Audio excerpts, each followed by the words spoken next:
Good evening. Welcome to Captive Audience. I'm Sunny Danforth, and we are in the first full day of spring. It is spring is sprung over here in Northeast Oregon. We've got flowers coming out, and right now it's just a gentle little pitter patter of rain. It is, there's a lot happening in the news. If you've been paying attention, I'm going to cover some of that tonight, but we're going to start in Oregon. And, I want to say a little something about Elon Musk and what is happening with Tesla. Elon, is doing so much for our country. He's brought home the astronauts, saved them from being stuck up there any longer, and that's a story in itself. And his work at Doge, which is what I really believe is behind the hate driven, and I believe it's a faux hate. I believe they're paid agitators. I could be wrong, but it is what I think from what I've read and what I see people doing.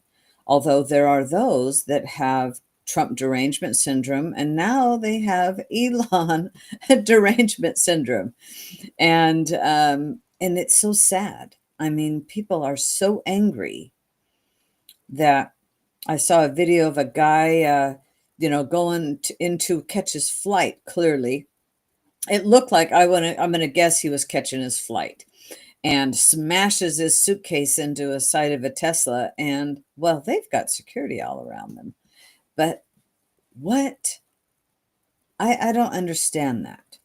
What drives that? What makes you think that's okay to do? I don't understand that. But I think a lot of people on the right, that's not what we do. It's the left that seems to be the violent and has proven, frankly, to be the violent. And those that are damaging Teslas are it's appear all by all appearances, it seems to be pretty coordinated, especially at the, lighting them on fire and whatnot. And now here in Oregon, an Oregon man is linked to a Tesla dealership attack and could get up to 20 years in prison. And that is our Attorney General, Pamela Bondi, has referred referred to the attacks as acts of domestic terrorism. And I'll tell you, that is exactly what they are. Yes, happy Friday, Lori. Nice to see you. And so this story, to what makes you think, is it worth any money? And then there was a fellow who was holding a sign I saw a video of on X. You want to know where things are? It's all on X, just about. And including Captive Audience. We're also on X. You can follow us there. Follow and share us. But this fellow's holding a sign, something derogatory, of course, about Elon. And the person recording him says, "Are you being paid?" And he said, "Well, yes, I'm being paid.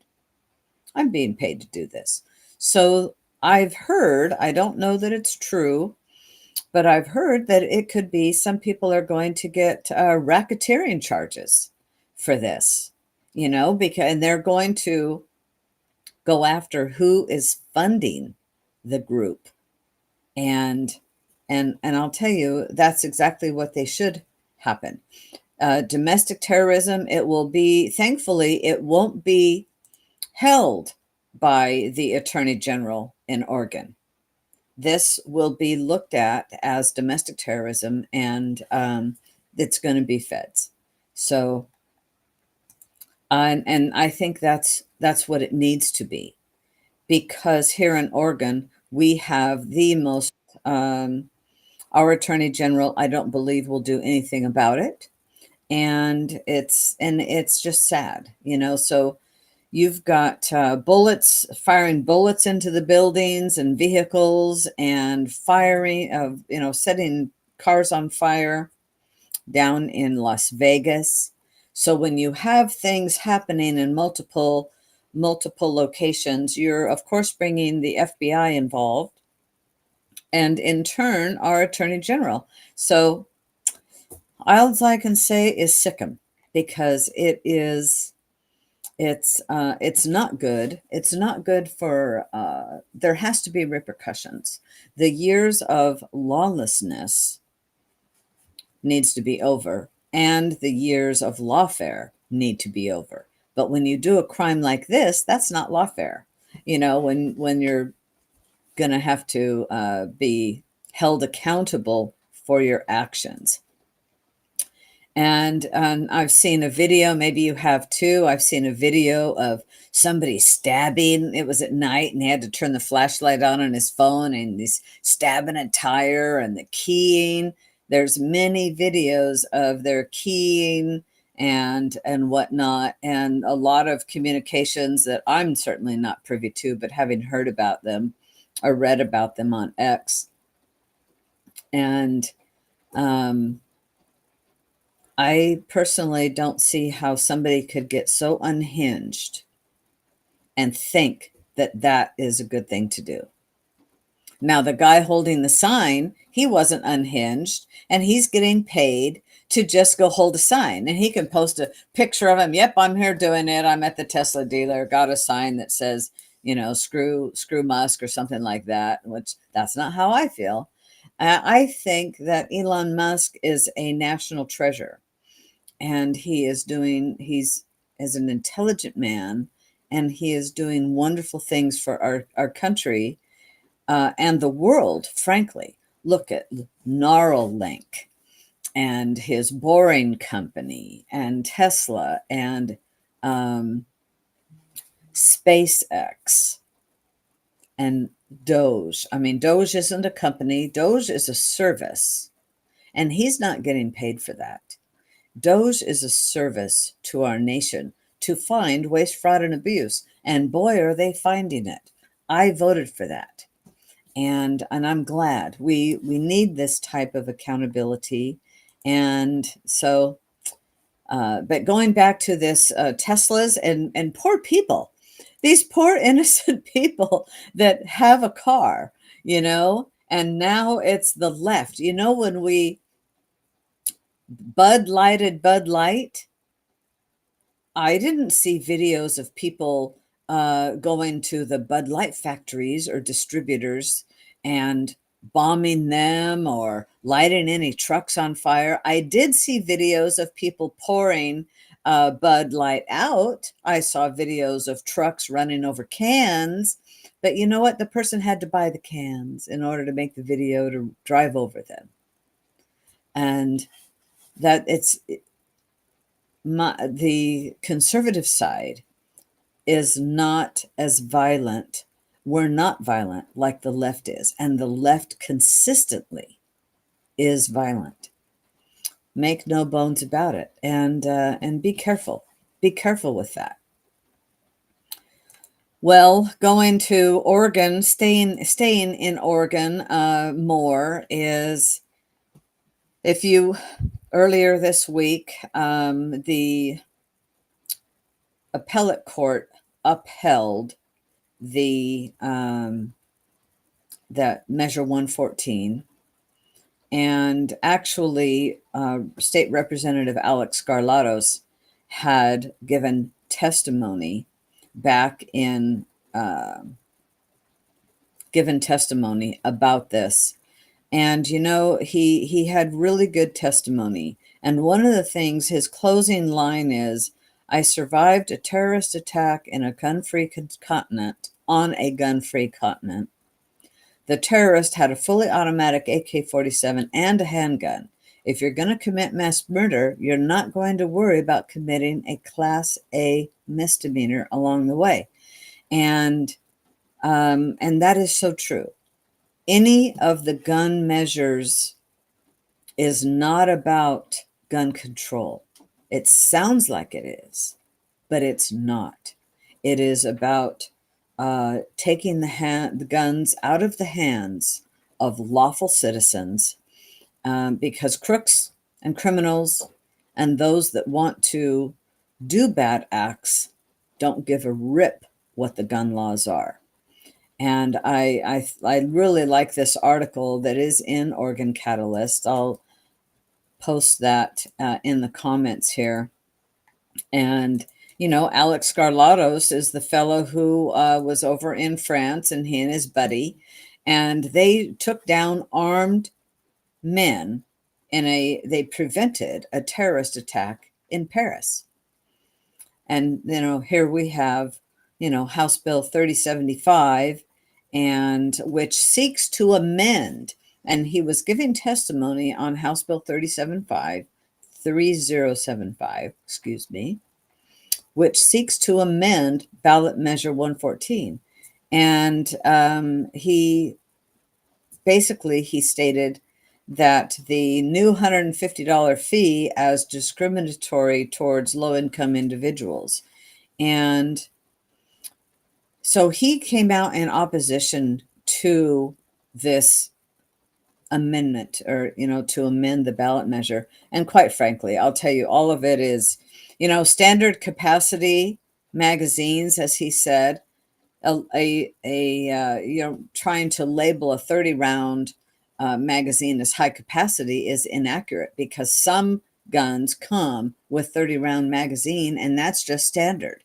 So trying to limit how many you can have, it's sad, and it's bullshit, quite frankly. It is.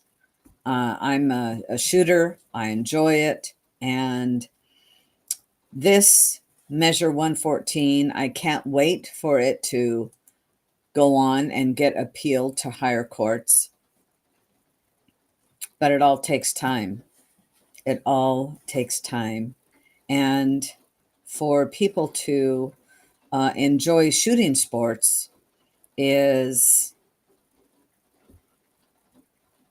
this Measure 114 now actually inhibits that. It actually inhibits that and makes people to be, you know, now am I gonna get in trouble? I don't know. And I don't think we should just have passing things like this. I'm just totally against it. I believe in the Second Amendment and shall not be infringed. Full stop. But California ban on standard capacity magazines is ruled constitutional by the Ninth Circuit. So that would also affect the Oregon case. And this just came out yesterday.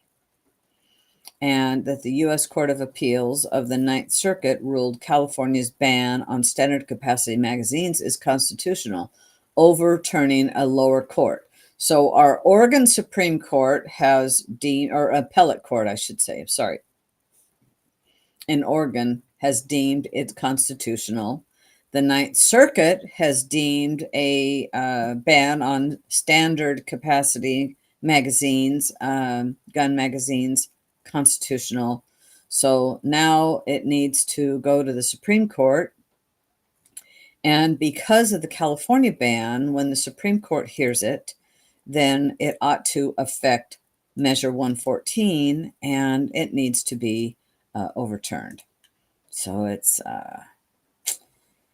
yeah, I'll tell you, I hope the Supreme Court will hear this sometime. So that's all I'll say.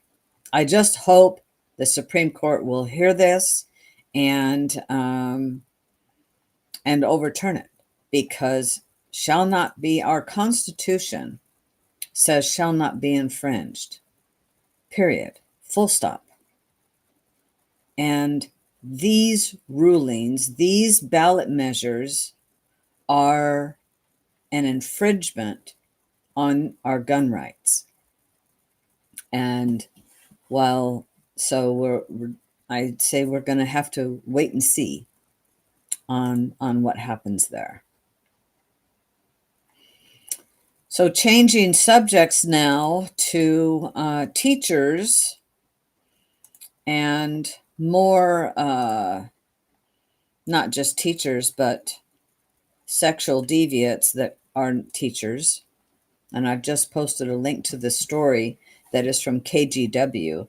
They did an investigation, and their investigation reveals dozens of Oregon teachers lost their licenses for sexual violations against students. And in Oregon, the governor has said we are not going to require sexual predators to register. So you don't even know who they are. And we have the highest per capita in the nation of sexual predators in our state. And they've gone into our schools, and that's where the children are held captive, frankly. Okay, you go to a public school, any school, it doesn't have to be a private school or public school. That's truthfully, it's another reason to pull your kids and homeschool them. It truly is, because to be groomed and be exposed to this is so wrong. Children need to just be able to grow up without having any of that.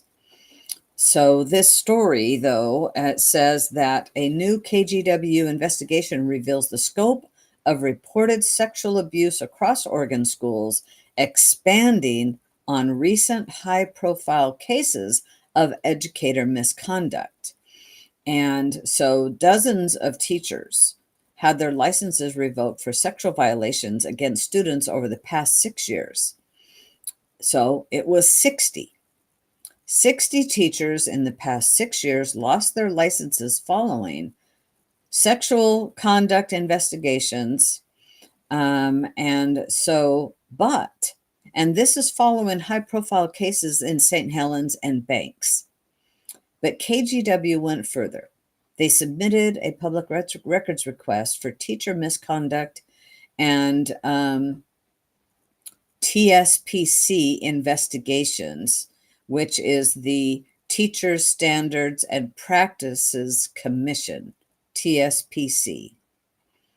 So for their data to better understand the scope of the educator abuse across Oregon, in addition to the 60 sexual conduct revocations, 21 teachers had their licenses revoked for other sexual transgressions that were classified differently by the TSPC, according to KGW's review of revocation orders.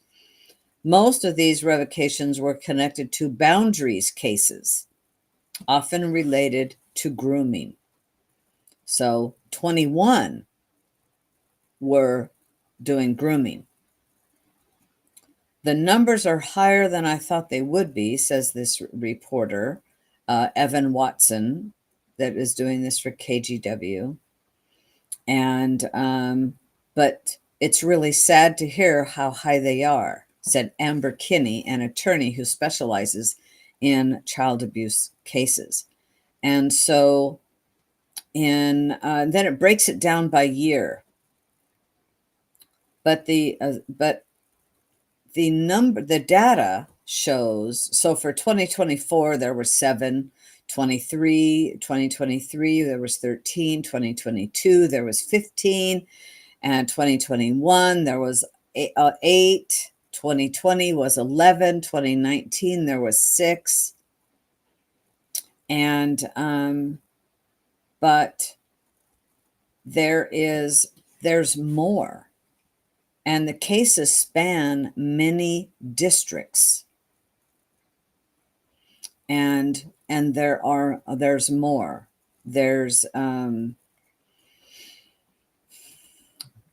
So they're looking to see a pattern. Said common patterns leading to sexual abuse include teachers isolating kids and messaging with them privately on social media. And parents need to always pay attention to what's on their phones, and it appears to be a systemic issue. Oregon law makes individual school districts responsible for educator background checks, which includes contacting previous employers and checking for TSPC discipline orders.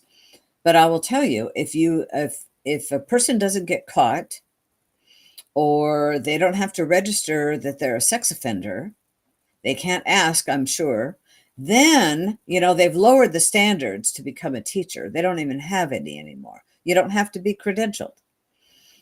And much like the Catholic Church just passed somebody on to let's get this problem out of here and we'll move them somewhere else. The schools might very well be doing that because for fear of getting sued for discrimination or something like that. And, but there's more. And there's as this investigation is going on, there are more right now. And I'm trying to find in this article I had read, those are the ones that they know about, but right now there are many ongoing investigations that they're looking into. Those were passed. And I'm not seeing exactly where that was. I had read it earlier. Yeah, nope, I'm not finding it. So there's ongoing investigations, and I'll tell you, no child should have to be subject to that. None. I find it very appalling.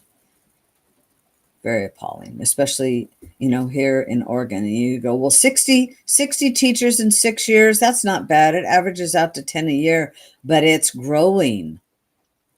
It's growing, and it's wrong. So, yeah, it should be. I'm reading your comments, Lori, and, it should be public information so parents are aware. But, the schools don't want to, don't tarnish our name. Where transparency out there and saying, hey, we're doing something about it. I think parents would like that. You know what? We've had this problem and now we're fixing it. And I think the transparency, people would go, okay, great, you're doing something about it. And I agree, one is way too many. So I'm changing onto a different subject. The bill that funds labor strikes has passed the Senate, and that was yesterday. Senate Bill 916. And unfortunately, it rejected a common sense minority report, and it passed with Democrats, and no Republicans voted for it. And it goes on to the House now, and we'll see what happens. We'll see what now it moves to the Oregon House of Representatives for further consideration. And one of the things that it was Daniel Bonham, Senate Republican leader Daniel Bonham, said unemployment benefits were never meant to bankroll labor strikes. This bill rewrites the rules to reward political allies at the direct expense of small businesses, healthcare facilities, and schools, many of which are already struggling with workforce shortages and rising costs. And Democrats had the opportunity to support a balanced alternative that ensured fairness and financial responsibility, but instead they pushed through the bill that prioritizes special interests over working Oregonians. Well, this to me speaks directly. This is from the Oregon Catalyst, where I'm reading from, and it was a statement by the Oregon Senate Republican Caucus yesterday. This is our government comes to me. It speaks that it comes to me from the governor.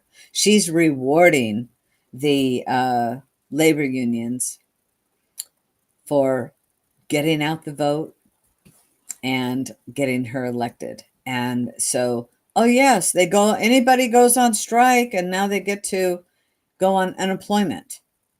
That's not what it's supposed to be. Only in Oregon. Remember Portland's their motto was keep it weird, keep Portland weird. Yeah, well, they're right on track. I can tell you they're right on track. Another thing that's a little weird is this story out of Oregon Live, and it's was out yesterday by Noel Cramble from the Oregonian, is that a lot of hemp sold in Oregon is actually high potency pot. Study finds hemp is not supposed to have like any THC or hardly any THC in it at all. And so to have it being high potency pot, and they're saying that's hemp, I think something happened there. I think something happened. So it says that most hemp flowers and gummies sold by Oregon retailers tested positive for THC at levels higher than allowed under state rules. A new state analysis found. Let's see, did they pull the articles? I don't know. The findings released yesterday, still preliminary, are a warning. Why are they still preliminary? Are a warning to consumers of popular hemp CBD products that the flowers and edibles they're buying might be far more intoxicating than their labels purport. They ought to pull them if people are, I mean, unless they want to get intoxicated. But if a person, so anyway, the results are also cautionary for parents. Regulators found few retailers required age verification for products masquerading as non-intoxicating hemp. Where there's a will, there's a way. And don't you know, there you are, here in Oregon. Here in Oregon. Oh, yes, and the Liquor Commission is supposed to be, Oregon's Liquor Commission, Cannabis Commission is supposed to be guarding all of this. Well, now I want to talk about wildfires because the Oregon fire officials, and I can't believe this story. This is out of OPB today, and I'm going to post it here. Let me see what you're, Oregon fire officials say Pacific Corp didn't cause the Santiam fire, contradicting federal reports and the jury decision. Well, I call baloney to this. And I'm going to say that, they're pressuring, Pacific Corp. You know who owns Pacific Corp? Is Berkshire Hathaway. Berkshire Hathaway owns Pacific Corp. And so I'm going to say they went, no. Oregon Fire Department, fire officials, the state fire officials, you've got to find, I'm sure, I believe, I don't know, I can't prove it, but I believe somewhere pressure was done because you had the federal reports and a jury decision. And the juries have awarded over $240 million to 44 plaintiffs, and Pacific Corp has settled with another 403 plaintiffs for $178 million. And since this the 2023 class action lawsuit. And and how the state fire officials are going, no, they didn't cause it. Baloney. There's another reason why the state officials are saying that. The ODF investigation, they are saying, is an independent, unbiased investigation specifically created to recoup fire costs and is separate from third-party litigation. A Department of Forestry spokesperson said, Joy Krozik, adding that the department wouldn't comment on litigation between private parties. And so, I just don't know. One, after I'll say this too. After the federal reports held the utility accountable and a jury decision held the utility accountable, why did the state of Oregon even bother spending money on this? Am I wrong in that thinking? I don't think so. I don't think so. Uh, what else we have? Something this I think this is like one of the smartest things I've read today, or well, maybe. The Oregon Treasury Secretary opposes the bill to pause the PERS investments in private fossil fuel funds. And I spoke about this last week. I believe it was last week, because why would, the PERS is, the Treasury Secretary is supposed to invest PERS to make the most money for the state, not be an activist. And by pulling the money out of fossil fuel investments, you are losing money. And the PERS system lost a lot of money. I remember reading some reports. And so this came out yesterday. And there's a bill, a Senate bill, 681, the PAUSE Act, would put a 5-year moratorium on new private equity investment made with PERS funds if more than 10% of the private equity fund is invested in fossil fuel companies or heavy users. Well, let me tell you, Trump just put a kibosh on all the green stuff. So there's nothing else to invest in except fossil fuel. Hello. It doesn't take a rocket scientist to figure that out. And so the Senate ought to kill that bill, because PERS is in the hole. It's in the hole big. And it's just going to get worse, especially if this is passed. They ought to pull this bill. And so the bill had its first public hearing on Wednesday, and nearly 300 letters of support were submitted in advance of the hearing, and more than 30, including one from the Oregon State Treasury, were submitted in opposition. And this is another reason why submitting testimony is important, because if they only hear from the rah, yeah, we want to burn it down side, then that's what they get. And despite what the governor wants us to get to, a net zero, greenhouse gas emissions by 2050, and, forget it. It's not happening. And especially with Trump, and I pray further movement by the conservatives of our nation, despite what the governor might want to do. The people, remember, it is a small number of people that actually want that. Green is not as green as you think. What's green? Hydropower. The snow melts, goes down, creates energy, comes back again next year. That's green. So we'll see what happens with that one.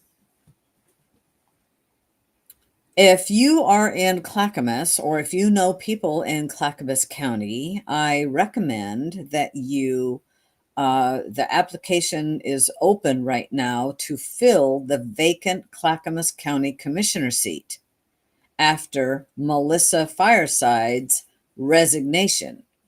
And so this seat, the applications are started on March 19th and are open through April 9th at 5 p.m. So I am going to put this link in the comments, and there is even a link in the comment that says where you can, post a resume. But I'll tell you, people need to submit and run for the Clackamas County Commissioner. That's what people need to do that are conservatives. And it's the position 4 seat, and needs to happen. Needs to happen. Help Clackamas County out. So now I want to, we're going to go into a little bit of good news here. And that is Wyoming becomes the first state to enact citizenship proof law for all elections, including federal. Gosh, it makes me want to move to Wyoming, except it snows so much there. A lot of snow. Wyoming is so pretty. I have family there. And so, hey, the legislature, so this is from Just the News, and it says, I'm pleased to announce that the governor has allowed proof of citizenship and proof of residency for registering to vote to become law without his signature, said the Wyoming Secretary of State, Chuck Gray. My question is, why would he do it without his signature? Wouldn't the governor's signature like solidify it or make it even more permanent? I don't know. I don't know how Wyoming's legislature is and how laws are enacted there, but I'm very happy that Wyoming's become the first state to enact this law requiring proof of citizenship in all elections. That needs to happen everywhere. And it is the states that do the time, place, and manner. And I think it's wonderful. I think it's wonderful. We have to have election integrity reforms. And so this is really, really good. Congratulations to Wyoming. Congratulations. Great news. Let's see. I'm looking at a. Yeah. Trump has announced drafts of contracts this is breaking news today. This is from Just the News. I'll post the link there. But what the headline is that Trump announces drafts of contracts are being drawn up that divide land in the Ukraine war. Well, if they are getting to where they are dividing the land, an absolute ceasefire is right around the corner. And Trump said, we are going to end this. And there's been a lot of talks. There's been a lot of bloviating too. But he says the killing has to end. And that is the bottom line. The killing does have to end. So Trump says, I believe we're going to pretty soon have a full ceasefire, and then we're going to have a contract, and the contract's being negotiated. The contract in terms of dividing up the lands, etc., is being negotiated as we speak. And this is fabulous. This is tonight at 7:00 Eastern time from Just the News. And that is wonderful. Let's get peace. The world is better with peace. And in my viewpoint, it never should have happened. And there's a lot of work to do, with that. And it's all small steps and small negotiations. And so I think it's really good. I think it's really good for the world, for the region, but the world too. Let's have some peace. We need it. We need it a lot. So we'll see. Let's pray for peace. I think that would be excellent. So, and there's a lot of headlines today. There was a ruling today that gives the EPA a green light to suspend approvals for New Jersey wind power projects. And it is there's just so many things.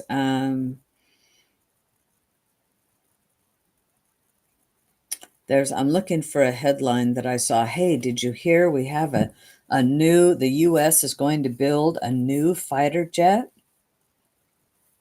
the F-47, and it's the Air Force that names them, not the president. I watched his release and press conference, and that's exactly what he said. He says, the Air Force names them, not me. But they decided to call it the F-47. I think that is so appropriate considering Trump is our 47th president. So clearly, this fighter jet has been in the works for some time. And Trump announced that Boeing is going to get the contract for the F-47 fighter jet. I saw a picture of it. It's looking pretty stealth. Pretty stealth. He said it is one of the most stealth that you can see. And I noticed on it, there's like no hard chined surfaces for a radar reflection to pick up. And he says you just won't see it coming. Well, it's supersonic, has lots of things, and I just think it's a great thing. Great that we'll get a new jet. I hope it is as good as the Air Force is saying it is. There's always things to work out, but I hope it is I hope it's a good one, a good fighter jet. Let's see. I'm looking at see some of the others. I wanted to bring attention to a couple of bills, and no, I'm sorry, one bill, and it is Senate Bill 1034. And 1034 has, I'm going to post a link to OLIS that you can, there's going to be a hearing. So right now would be a good time to do some research on this and write a testimony or prepare a testimony, submit testimony, write it. And I'm going to also write this from Legiscan. And actually today was the first time that I have seen this Legiscan. And when I Googled up to see, it popped up in one of the things. And I go, oh, okay. And it gives a synopsis of what it is. So there is going to be a hearing on this on March 31st at 3 o'clock. And it is in the Senate Committee on Energy and Environment. In a nutshell, this is sponsored by my Senator Todd Nash. And full disclosure, I belong to an organization, Blue Mountain Alliance, that we asked that this legislation get drafted. So this is something that's near and dear to my heart. And what we've had here in Oregon is I'll back up a little, give you a little context of this. Here in Umatilla County, there is a project for wind turbines, solar panels, and battery storage. And our county has stricter rules, land use rules, than the state regarding wind turbines. And so the Energy Facility Siting Council, which I will refer to as FSEC, that's its acronym, okay? Energy Facility Siting Council is FSEC. FSEC, when they looked at this project And our county commissioners and our planning department said that, wait a minute, you need to take a FSEC, you need to look at our land use codes regarding this and apply them to this project. Well, FSEC is a board that is all nominated by the governor. Everyone on there is nominated by the governor. It's an unelected bureaucratic agency that is it's a volunteer board of people from all walks of life, all over Oregon, with various expertise or none in energy. You don't have to have any expertise truly in energy. And yet it is the Energy Facility Siting Council, the siting of where these projects are going to go in the state of Oregon. So FSEC said, no, we don't have to. And this project does not have to look at your county's ordinances that you have for land use. And so our county, with other support from the Eastern Oregon Counties Association, had taken this to the Supreme Court. It should have gone to LUBA, Land Use Board of Appeals, but Department of Energy and FSEC did not want it to go to the Land Use Board of Appeals because it would have been probably shut down. And because that's their job, right? That is on the codes of the land use codes that we have in our state. That's what LUBA is for. It went straight to the Oregon Supreme Court, and the Oregon Supreme Court said, nope, you don't have to. And this Energy Facility Siting Council does not have to look at a county's land use codes.